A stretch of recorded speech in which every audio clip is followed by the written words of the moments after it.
Hello and welcome. In this session, we are going to learn about something called as Citus in PostgreSQL. So this is a managed instance which we are going to see how it is going to work in PostgreSQL. This is general information about Citus PostgreSQL managed instance. So when we talk about the single server was one with a lot of limitations in terms of the versions also.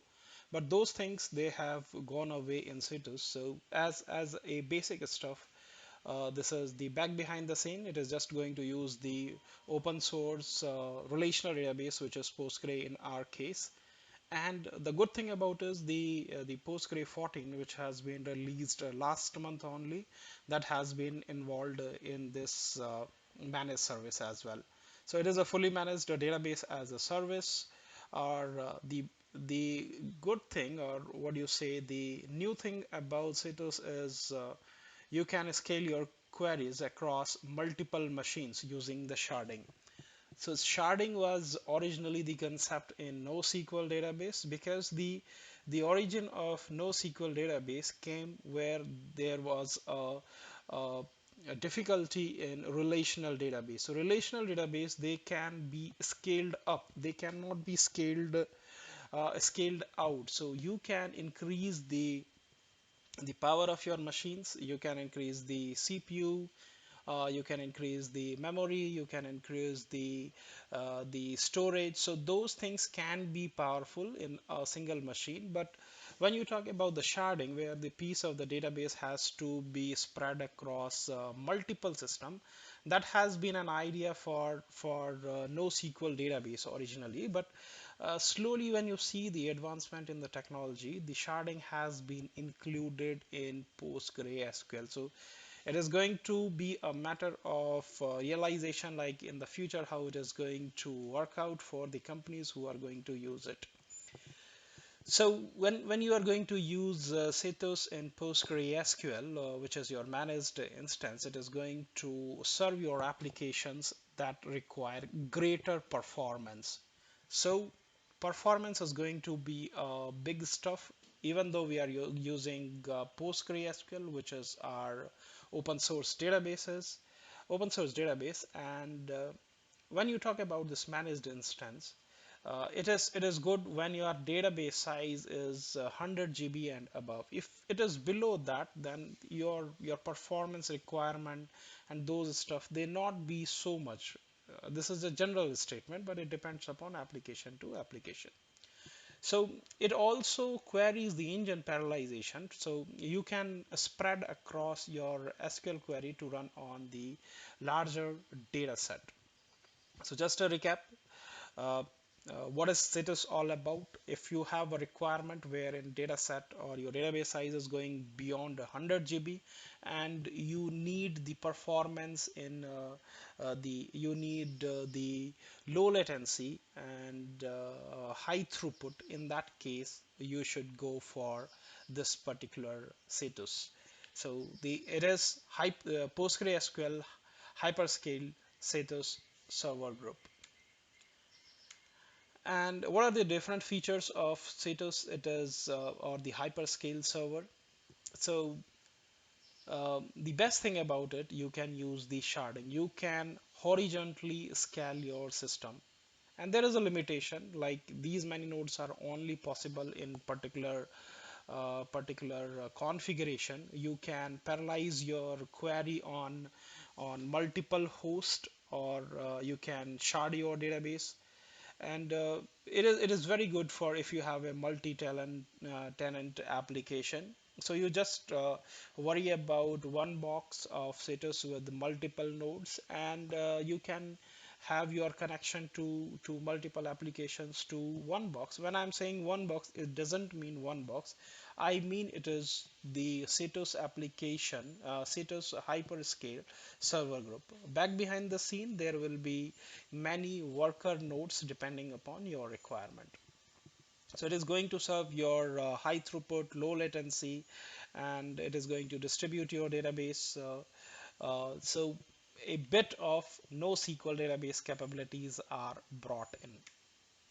What are the different versions supported? If you talk about the single server, there were limitations, and by default they are being done so if they have to sell their topmost product, they put the latest feature, and considering the requirement of the businesses, the versions and those things are supported. So if you see this hyperscale Citus, it is going to support Postgre 11, 12, 13 and 14. So down you can see the minor release as well. So number 13, if I say 13.4, 13 is the major release and 4 is the minor. So this you can see it over here. So this is all about the versions which are supported.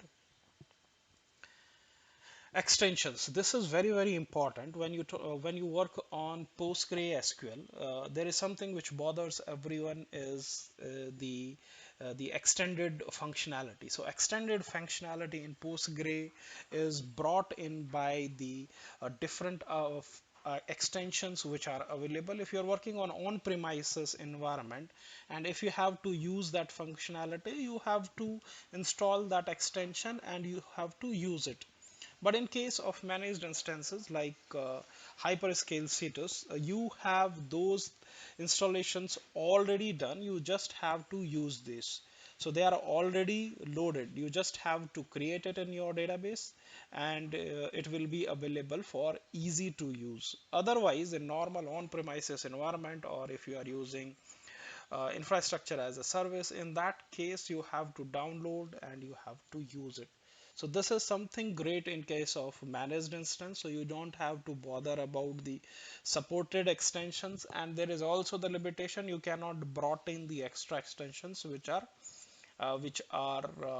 coming up on a requirement basis. So it is something which managed instance owner, which is Azure, they are going to do it. If you wanted to see what all extensions are available in Citus, so from your command prompt, you just say select star from pg underscore available underscore extensions, and this is going to show what all is available. So that's a kind of restriction when you talk about infrastructure as a service or platform as a service. So you have some restriction, you cannot download extra ones.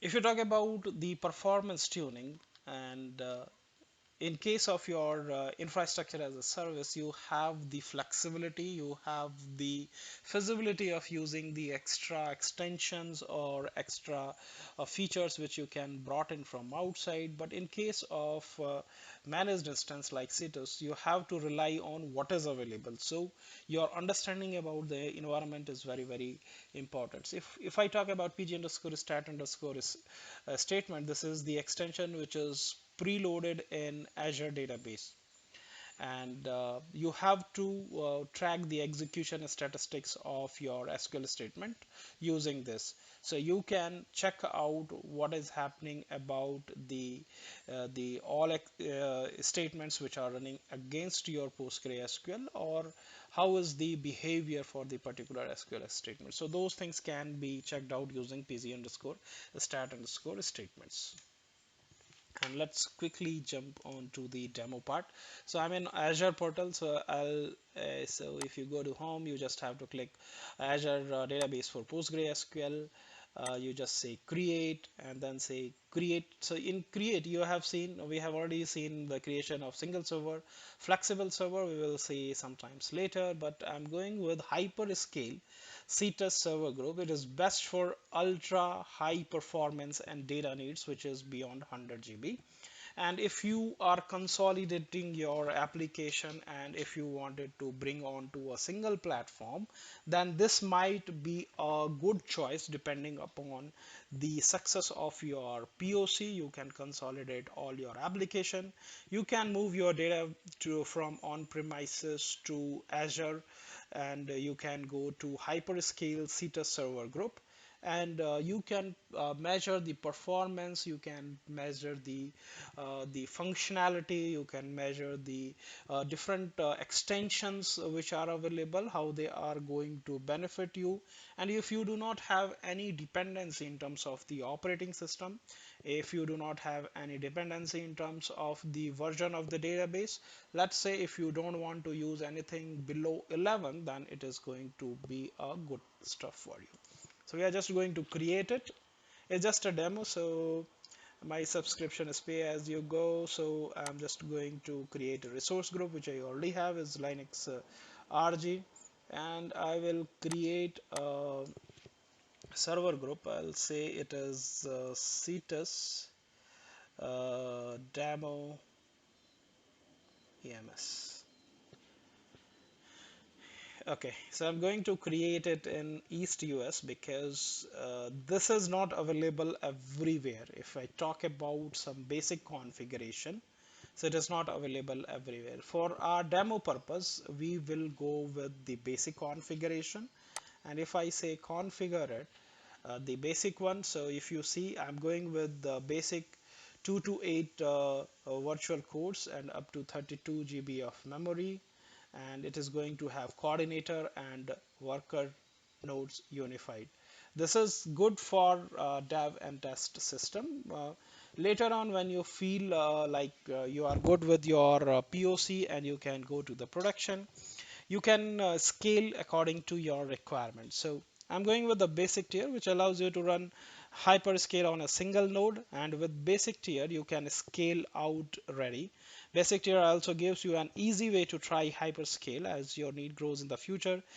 Easily add worker nodes on your server group, seamlessly converting you to the standard tier without any time. So this is good stuff, and that is a great thinking by bringing in such feature for the probable customers. So let's see the node. So you have something called as node because you are going to use the sharding feature over here. The data set will be spread across multiple nodes according to the key which you feed in during the creation of the data set.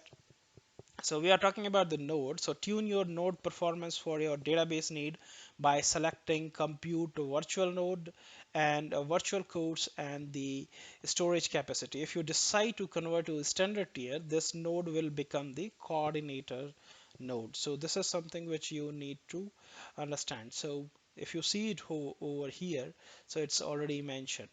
So you have a worker node.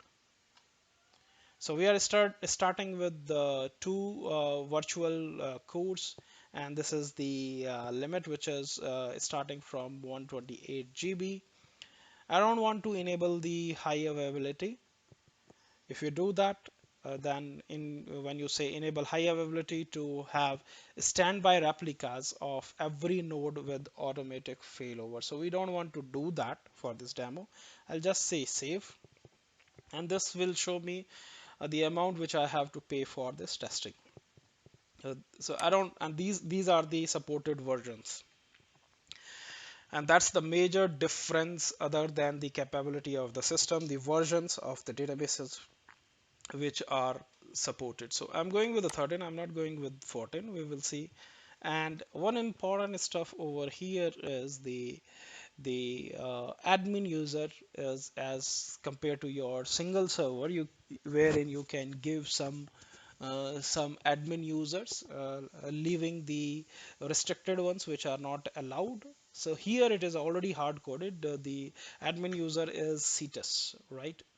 So this will be used as a PostgreSQL user name to connect to the database. If you are talking about infrastructure as a service, wherein you have the flexibility, wherein by default there will be an admin user which is called as Postgre. In your managed instance like yours, single server, you have the flexibility to have your own, which is not going to be super user, but here this is predefined. This is Citus, and I will give some password. Let's give the confirmation password. Okay, Just go to the next, and here is the network connectivity, who all is going to connect to your Citus server group.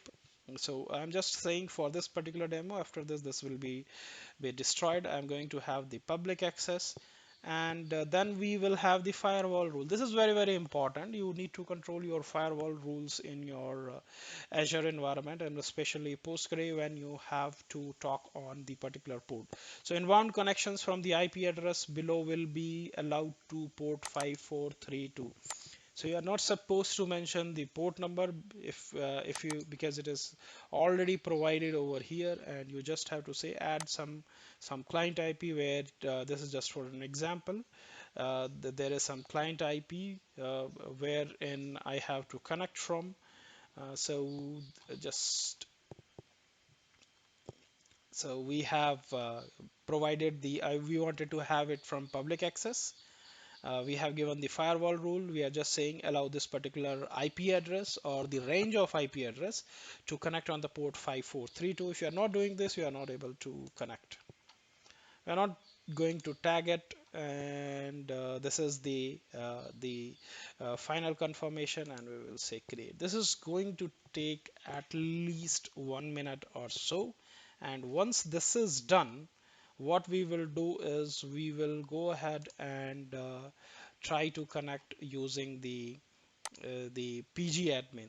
The most important part when you work in Citus is you need to understand that you don't have a Postgre uh, admin user the way you have it in your infrastructure as a service or your on-premises environment, or if you have worked on a single server wherein you can give your custom uh, admin user, which is not the super user, but it is assigned a role similar to that. But here, this is the username is hard coded. If you are trying the older way of connection, it is surely going to fail. So in the connections string, you will be able to see how it is going to work. So just a recap before this is launched.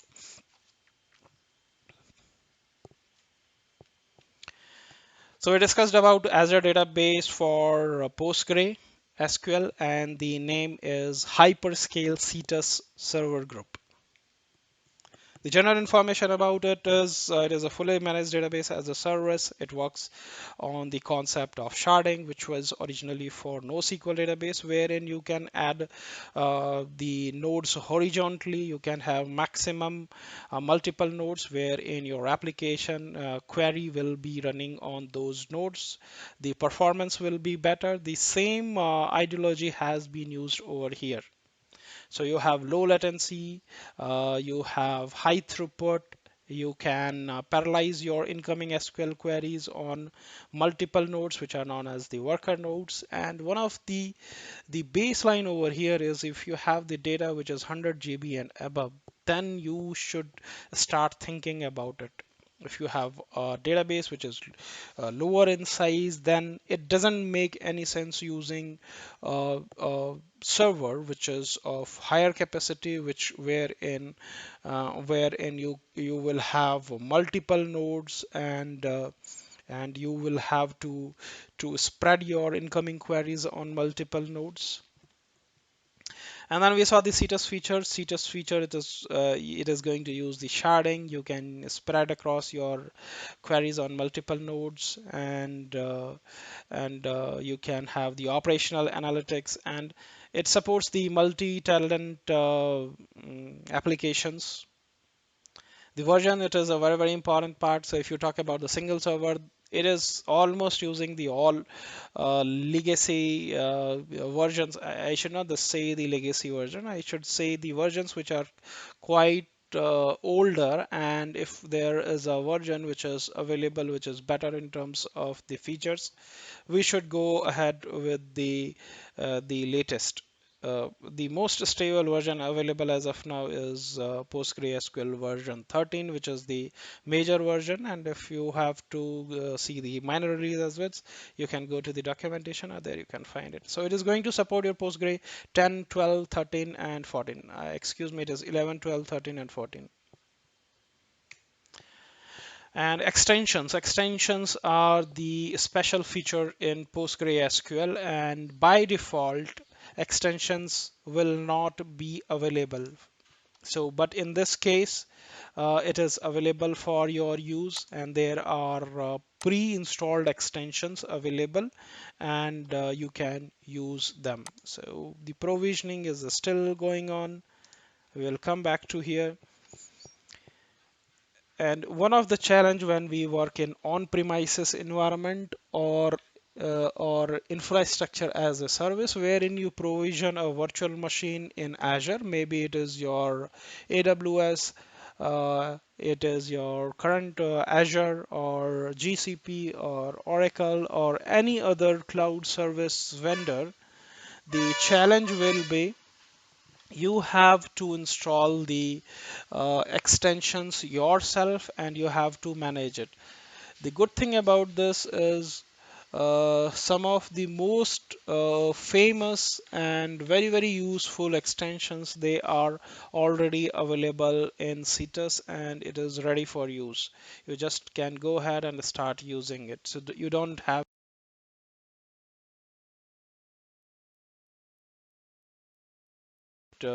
ready for your PostgreSQL. So you can just check from select star from pg underscore available underscore extension, and it is going to show you what all is available. Another restriction over here is whatever is available, it is what you have to use. You cannot download anything extra. And that's what all the cloud environment all about. Provisioning is still going on. Okay, I think that should go away in a minute or so. And when we talk about the performance tuning verification, like what all is happening in my PostgreSQL database, there are a lot of tools available inbuilt with your Azure console. You can use most of them if you are familiar with them, and they are GUI and very friendly. You just click and you will be able to see something which is relevant or irrelevant for your usage. But this